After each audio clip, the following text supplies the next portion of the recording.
Thanks for watching. I'm Margot Kinberg, and this is In the Spotlight, a closer look at a crime novel. Fictional police detectives come in all shapes and sizes and forms, and it's interesting to take a look at them in particular. Let's focus on one today and turn the spotlight on Marco Vichi's Death in August. The story takes place in 1963 Florence during a sweltering summer. Many people have escaped the city to beat the heat, but Inspector Bordelli has no such plans. He's trying to manage the heat as best he can when a woman contacts the police saying that her employer has been found dead. The police go to the scene where they find that Rebecca Pedretti has been found dead in her bed. On the surface, it looks as though she died of a severe asthma attack, and that's not out of the question either, because she did have asthma, and it's certainly possible she could have died from this. But there are a few details in the case that don't quite add up for Bordelli, and he's not convinced that it's a natural death.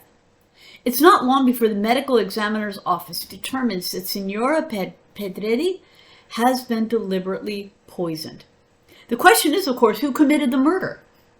The main motive would seem to be money. The dead woman was wealthy, and there are a few people who might benefit from that.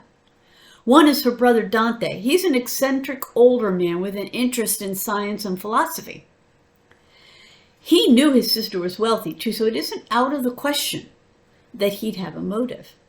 There are also Signora Pedretti's two nephews, brothers Anselmo and Giulio Morozzi, and their wives Gina and Angela. All four of them are unpleasant people with not very much in the way of scruples.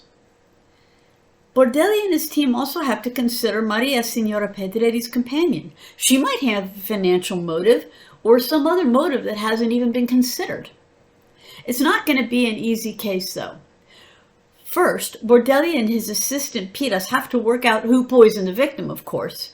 And even when that happens, the matter isn't settled. Everyone connected with the case has a confirmed alibi for the time of the murder. So, if that's the case, how was the poison administered? It takes logic, forensics information, and a lucky inspiration for Bordelli, Piras, and the team to find out the truth.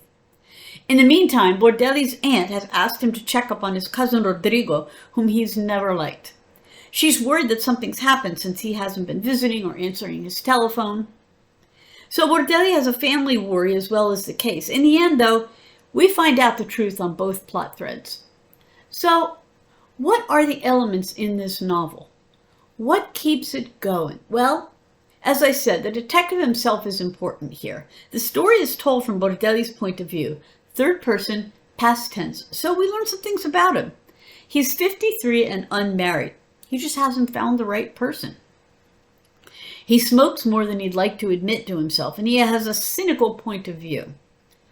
In a sense, he's an anti-hero, but he's not the damaged detective that's so common in today's crime fiction. Several of his friends are on the wrong side of the law, but that doesn't bother him. He's very pragmatic about that sort of thing. Another important element in the story is the setting. Vichi places the reader clearly in Florence during the early 1960s. It's a terribly hot summer, and that is woven all through the mystery. There's plenty of mention of food and wine, and solid description of the physical setting. The story is told in chronological order. However, there are places in which Bordelli has memories of other times, including World War II. There are also a few philosophical digressions.